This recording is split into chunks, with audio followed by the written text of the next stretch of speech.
अब बात कर लेते हैं उन लोगों के लिए कि जिनके एरियाज़ में स्नोफॉल होती है, जैसे अमेरिका, कनाडा, यूरोप और डिफरेंट फॉरेन कंट्रीज़ में स्नोफॉल होती है।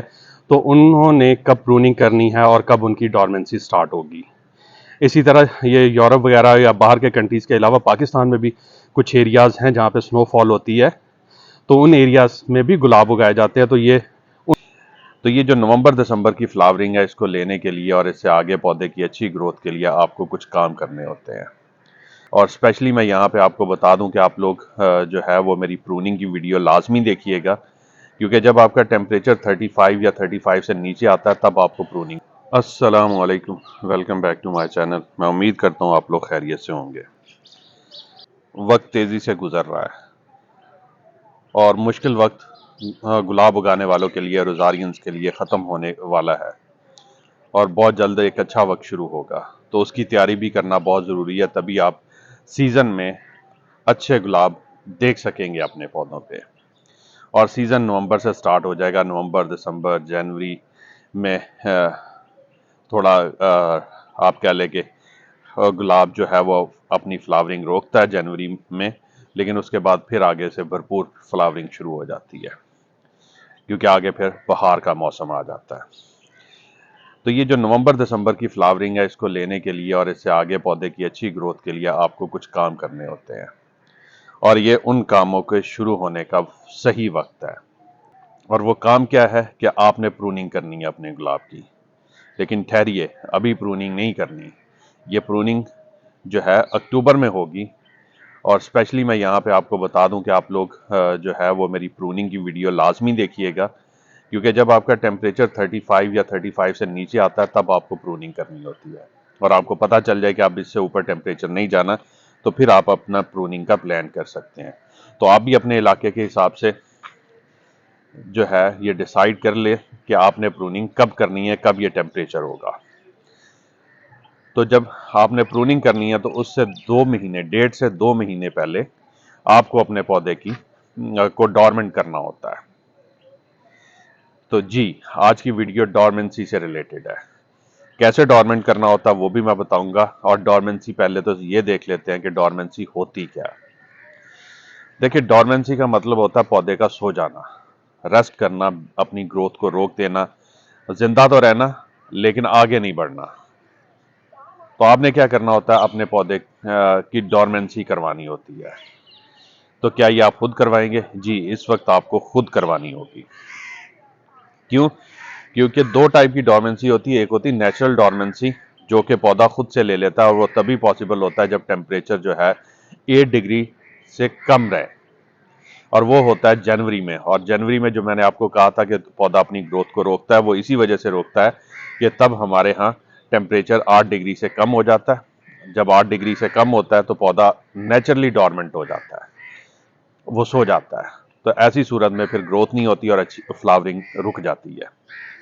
लेकिन इस टाइम पे पौधा नेचुरली डॉर्मेंट नहीं होता, तो इस टाइम पे हमें खुद उसे डॉर्मेंट करना पड़ता है, ताकि ये पौधा सो जाए, रेस्ट करे, और फिर जब हम इसकी प्रूनिंग करें तो उसके बाद ये दोबारा से अपनी ग्रोथ को तेजी से स्टार्ट करे, और फिर हमें अच्छी ग्रोथ भी दिखाए और अच्छी अच्छी फ्लावरिंग भी हमें देखने को मिले। अब ये डॉर्मेंसी आपने करनी कैसे है, आज की वीडियो उससे रिलेटेड है। ये डॉर्मेंसी, जिसे हम फोर्सफुल डॉर्मेंसी कहते हैं, इसको करने का तरीका ये है कि सबसे पहले अगर आप मेरे रोजेस पे देख रहे होंगे कि जो फ्लावर्स आ रहे हैं, मैं उनमें से कोई भी फूल नहीं काट रहा। तो यहां से ये समझ लें, पहला रूल ये है कि आपने अपने पौधे को कैंची नहीं लगानी, कटर नहीं लगाना। कोई ब्रांच, कोई चीज आपने नहीं उसकी काटनी। खराब है, जैसे अब आपको नजर आ रही होंगी, ये कुछ ब्रांचेस खराब भी हो रही हैं, डायबैक ले रही हैं, मैं किसी ब्रांच को नहीं काट रहा। तो आपने ये काम करना है कि कैंची नहीं लगानी, फ्लावर्स नहीं तोड़ने, खत्म हो जाए उसी तरह उन पे ड्राई होने दें। लेकिन ये आपने किन पौधों के साथ करना है? सिर्फ उन्हीं पौधों के साथ करना है जिनको आगे चल के आपने प्रून करना है।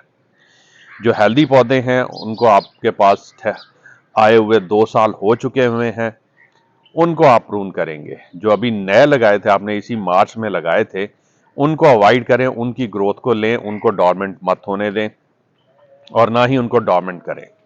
तो जो स्टेप मैं डोरमेंसी के बता रहा हूं वो आपने उन पे बिल्कुल अप्लाई नहीं करने, बल्कि अपोजिट काम करना है ताकि वो ग्रो कर सके और हेल्दी प्लांट बन सके।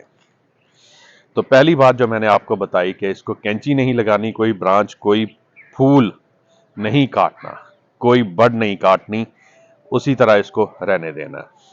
फिर पानी की बेस पे सारे पौधे की ग्रोथ चल रही होती है, आपने इसका पानी कम कर देना है, इतना पानी देना है जिससे ये पौधा जिंदा तो रहे लेकिन अपनी ग्रोथ को ना बढ़ा सके।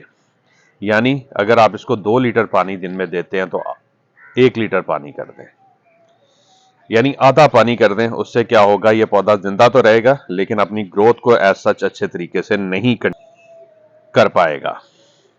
तो इससे ये भी जो स्टेप है आपका, ये भी इस पौधे को हेल्प करेगा डॉर्मेंट होने के लिए।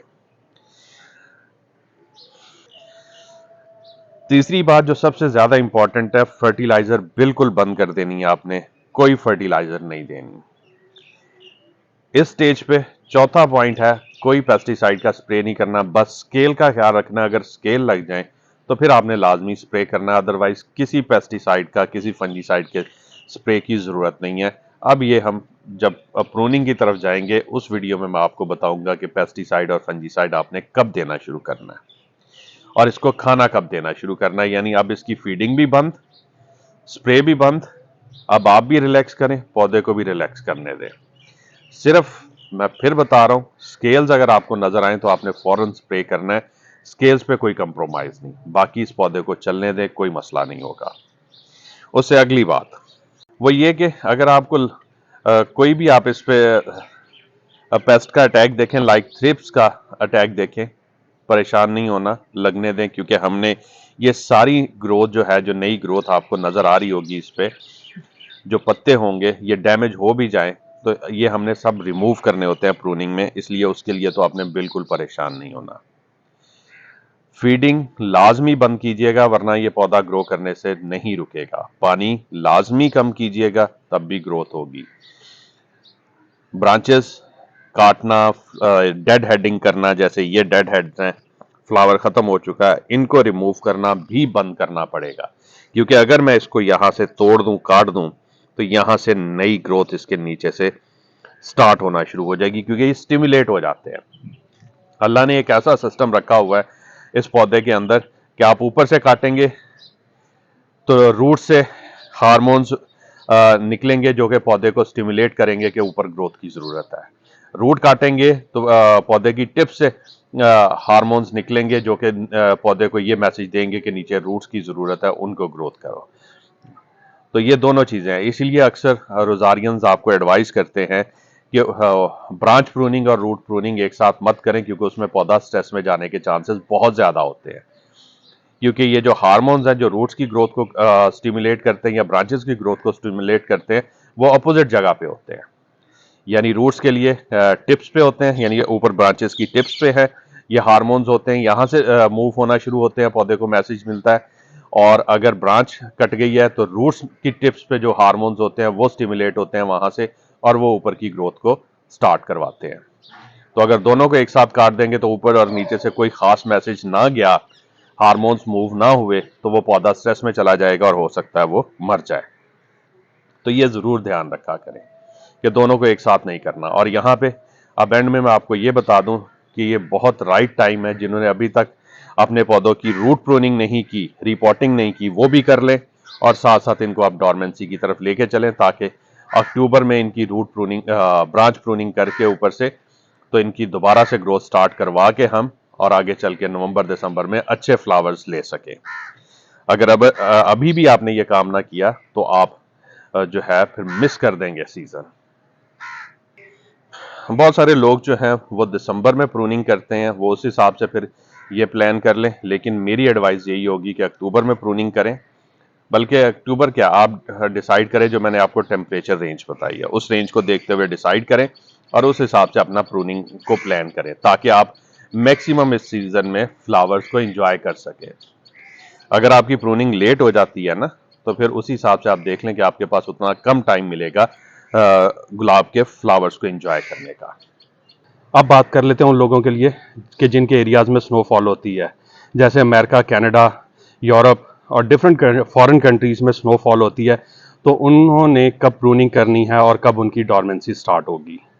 इसी तरह ये यूरोप वगैरह या बाहर के कंट्रीज़ के अलावा पाकिस्तान में भी कुछ एरियाज़ हैं जहाँ पे स्नोफॉल होती है, तो उन एरियाज़ में भी गुलाब उगाए जाते हैं, तो ये उनके लिए भी जानना बहुत ज़रूरी है। इन सब जगहों पे आजकल टेम्परेचर नॉर्मल है, फूल बहुत अच्छे आ रहे हैं गुलाब पे, गुलाब बहुत अच्छे से ग्रो कर रहा है। इनको अभी इनकी फोर्सफुल डॉर्मेंसी का बिल्कुल प्लान नहीं करना चाहिए, क्योंकि ये उनके लिए यूज़लेस है। अभी वो गुलाब को इंजॉय करें, उसके फूलों को इंजॉय करें, उसकी खुशबू, उसकी महक को इंजॉय करें।